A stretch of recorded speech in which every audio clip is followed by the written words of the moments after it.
A big hello and a warm welcome to all of you amazing and beautiful people out there. Welcome to my channel. Let's get started.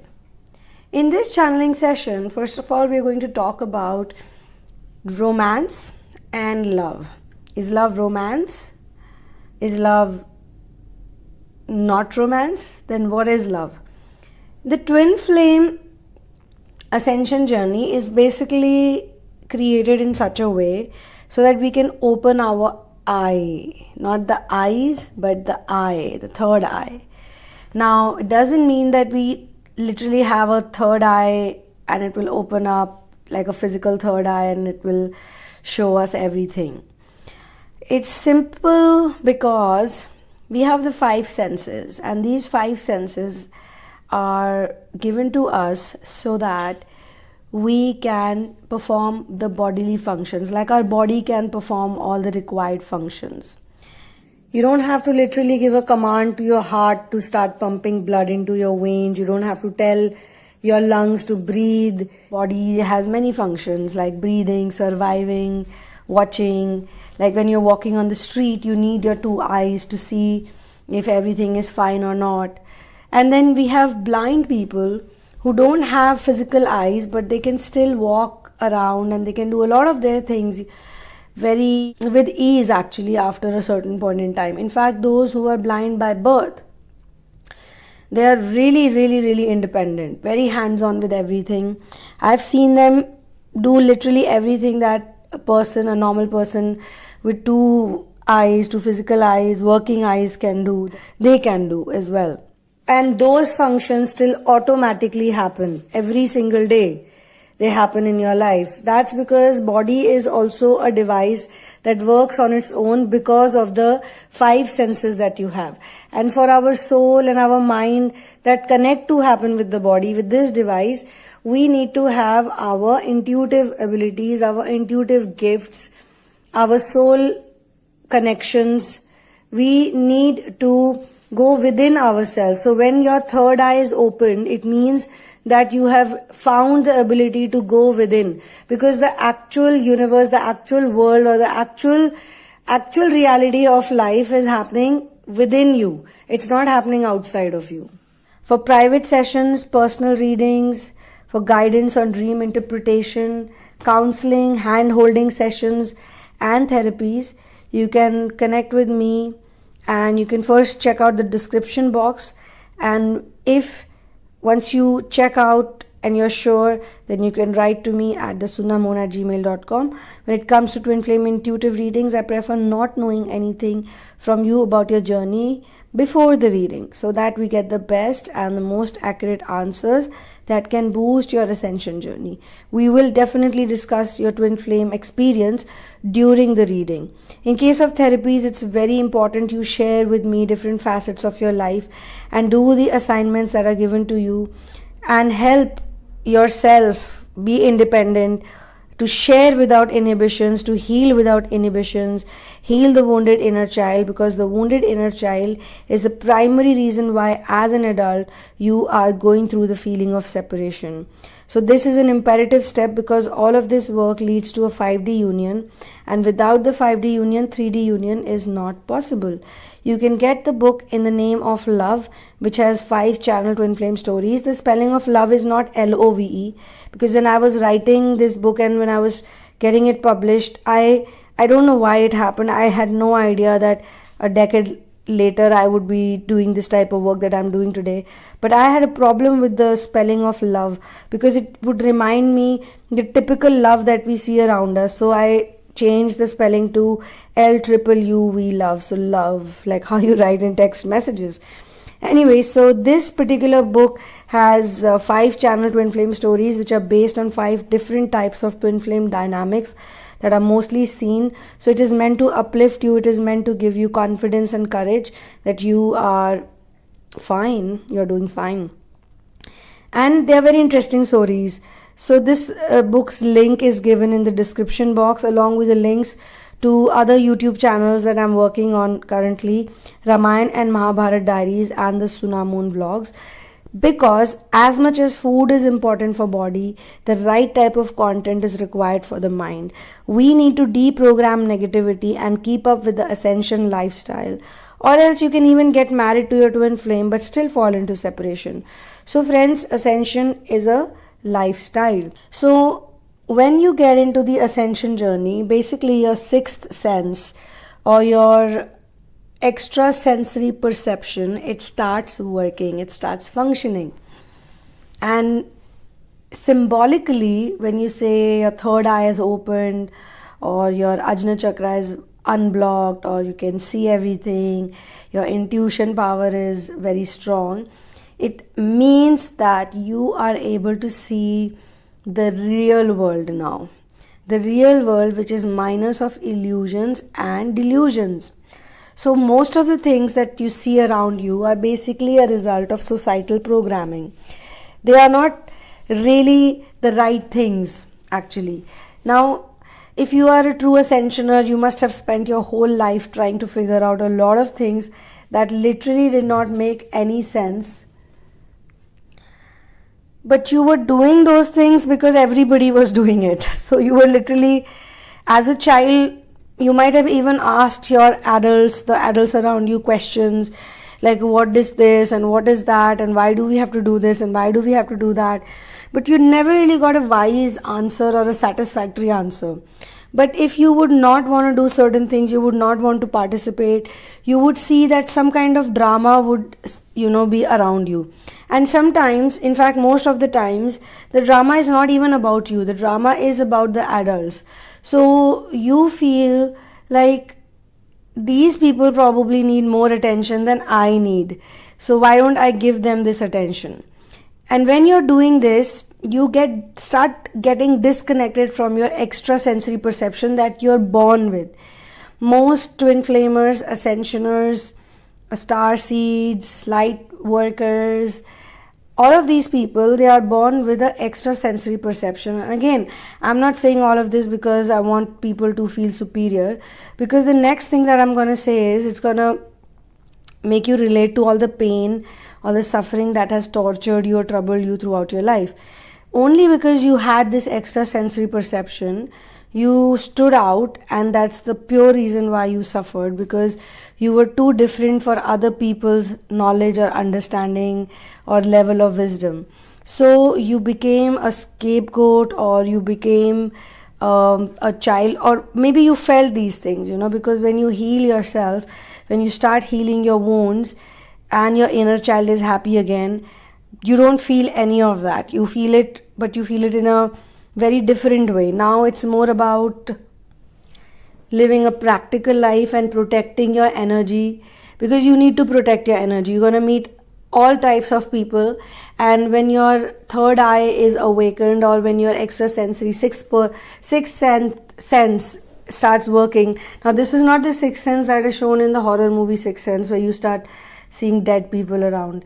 In fact, interestingly, in a comical way, in a humorous way, you can literally see that most people are actually asleep or dead or like zombies. They are in a limbo. So the child in that movie does say that I see dead people around, but he literally means dead people, like everybody is dead, and he can see ghosts, and most of the times he only sees weird, very scary looking ghosts, other than one who's his psychiatrist, who is also a ghost, which is revealed towards the end of the movie. Anyway, so the sixth sense is many things, and intuition is many things. It can be handy in many things, it can be helpful in many things. I was speaking about how annoyed I feel when I now watch a lovemaking scene, or now as compared to few years back. And I know most of you will relate to it, because a lot of people have told me in their readings and during the channelings, even people who are in same-sex relationships have told me the same thing, and they literally felt that it's a problem. They were really troubled about it, but when they found out that it is a normal part of life, is that they start becoming very asexual. And by becoming asexual, it doesn't mean that they don't like people or they don't have they stop giving any physical affection, but their affection becomes full of compassion, and their physical affection becomes very platonic, and their physical affection also becomes unconditional. So they don't mind hugging people, or they don't mind just making people comfortable, just holding their hand or putting a hand on their shoulder. They are slightly touchy-feely, not so much, but yes, that part is there, but it's no longer sexual, because most of the people on the planet, they have a certain amount of lust in them, and which is the reason why they're able to somehow manage or maneuver through karmic marriages, have so many children, and have sexual relationships every day. So for some people, they literally do it every day. But for an ascensioner, they, even when they were very worldly and they were in long-term relationships, they were doing it only because they thought that it's a part of the process. Like, it's like eating food. In fact, I remember when I was very young, someone had literally told me this, that it's just like eating food. Just the way you eat food every day, you perform these sexual activities. And I was like, So I'm not the only one who feels this. As per this channeling, a lot of people are finding these romantic movies and the lovemaking scenes or the sexual, behavior full of cringe. Like, they find it weird. They find it like, ew, they want to say ew, like, just don't do it here. Like, go get a place. Or they don't understand, why is this all necessary? Like, why is smooching, like, you can kiss people, you can peck them, we kiss our children, we kiss our pets, we kiss somebody who's a partner, but the excessiveness of sexual relationships is so not required, they feel. And sometimes they feel, am I normal? Because most people are doing this. Sometimes you will also hear people say, especially who are in ascension and who are practicing asexuality, they speak about marriage to their families, and they say that I'm going to marry someone who does not want to have sex with me. And the parents would be like, then you'll never find a partner, you'll never find the right type of partner. Or if you even have these type of relationships, it should only be with your twin flame, or it should only be with the person you are married to, or you are truly in love with that person, and then it will not be the same as you have experienced in your previous relationships. In fact, many a times, a lot of people also feel that they are reborn. They are not the same person, they used to be 10 years back, 5 years back, even 2 years back. They feel very different, and they feel as if, in Hindi we have this word called punarjanam, which is reincarnation. So sometimes they feel that they have reincarnated in the same life, and they keep reincarnating, they keep growing so much that, they are a different person altogether. And the same things that they would want in college or in school, or even participate when they were in school or college or in their early 20s, because for the ascensioners, their actual life starts after 30, because till the time they are not 30 or they are about to be 30, they collect a lot of database. They are not here to live the same life as other people. So you can't seek the same type of love or romance like three-dimensional people do. You're going to find it really funny after some time. Like, the deeper you do inner work, a lot of things you'll laugh at. A lot of things won't make sense to you in a way that you'll find it weird and hilarious at the same time, that people are crying over these things and people are depressed over these things, and these are the things that people worry about day and night, and they have sleepless night over it. Why? Like, why? What's the big deal? For many things you would feel, what's the big deal? And then you'll also have compassion for those people. You're not looking at them, as if you're judging them, because now you're in a better space, because now you're very content and you're happy and you're relaxed. So you can say, look at other people and say, oh, look at this person is so stupid, or this person is just not getting it. You will have compassion, but at the same time you'll be logical and practical, because you know that a lot of people also like to pull you down. People pull others down when they are depressed, or when they are sad, or when they have these narcissistic personality disorders. So you would be very smart in creating boundaries. You would be very smart in using your intuition. At the same time, whatever you have learned, if you have been in narcissistic abuse or if you were sexually abused, you will understand just in 5 minutes, 10 minutes, maybe an hour or two. You would understand. You'll get like a biodata of a person. Okay, maybe you haven't reached there, so far. Maybe you're on the way, but you do feel different. And in this channeling, we're especially and specifically going to talk about the romantic things that people find cringeworthy when they are in the ascension journey. Cringe, the word cringe, it makes you feel disgusted. If you look at the dictionary meaning, it makes you feel awkward, uncomfortable, and embarrassed. And you genuinely feel that all the romantic things that people are doing, it makes you awkward now. It makes you uncomfortable.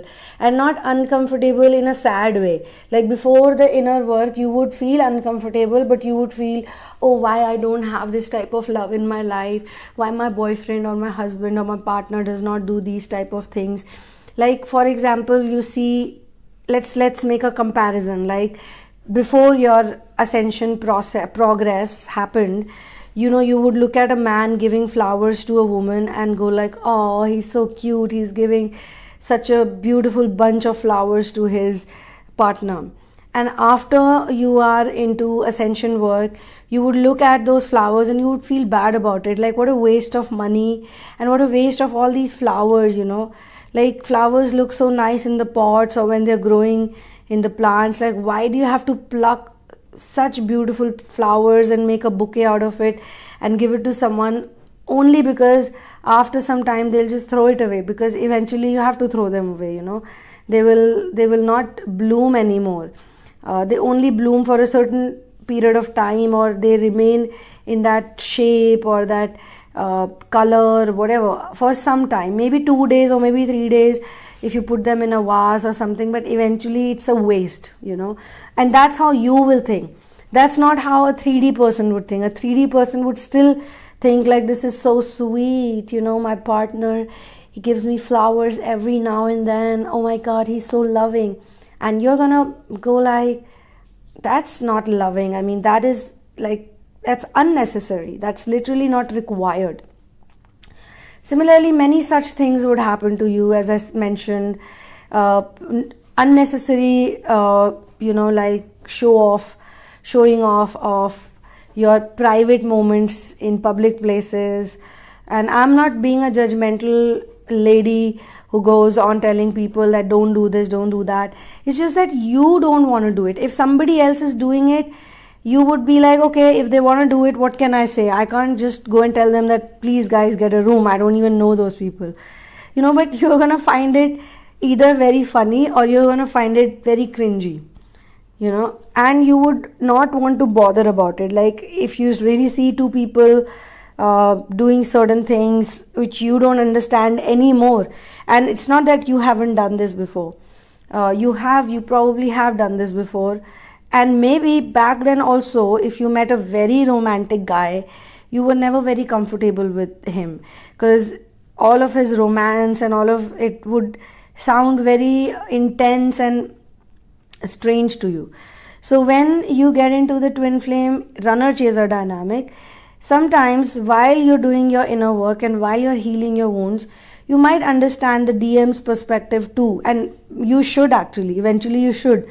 That if he ran away from you, it's not because he wanted to run away from you. He ran away because of the emotional intensity or the romantic gestures and mannerisms. And why does the divine feminine pick it up? Because when she meets her ultimate lover, the twin flame, those parts of her programming gets activated, which have told her that if you don't behave in this way, you won't get this man. He's going to leave you. He's going to neglect you. So you have to be perfect, or you have to do everything for him that a good relationship or a stable relationship requires you to do. So she starts doing everything and she forgets who she is, basically. The same divine feminine who was not very worldly person in other relationships, she starts acting very worldly, or she starts pampering him too much, or she's very awestruck by him, or she's not herself, basically. She puts him on a pedestal.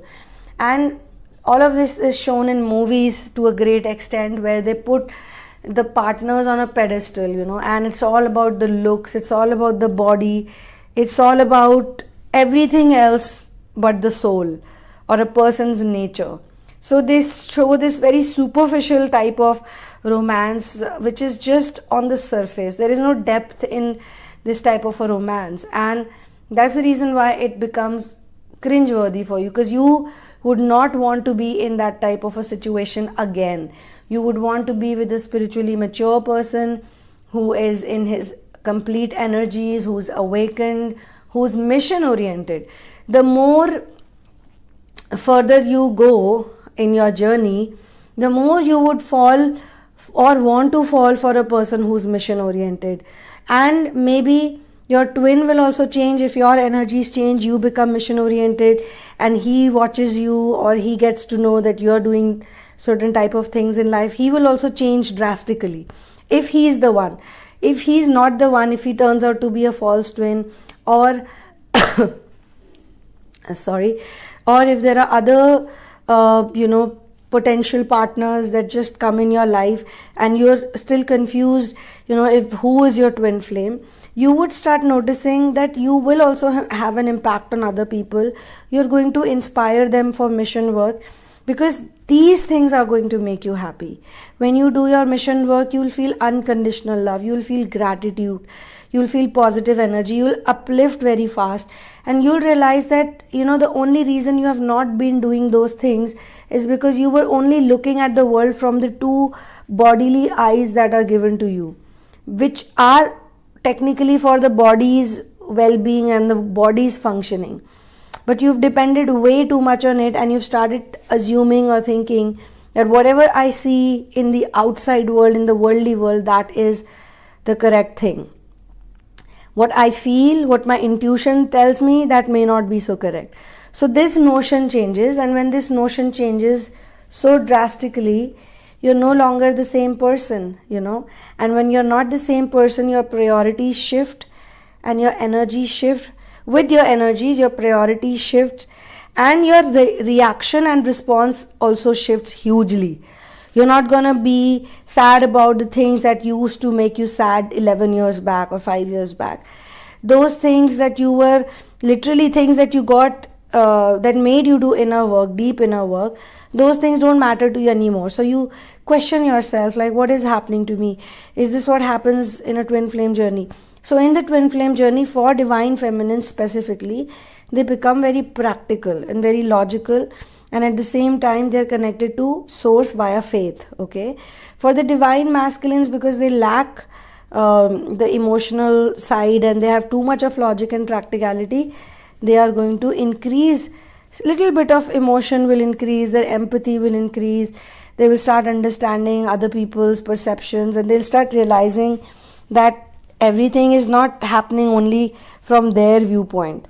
There are different viewpoints, there are different types of people.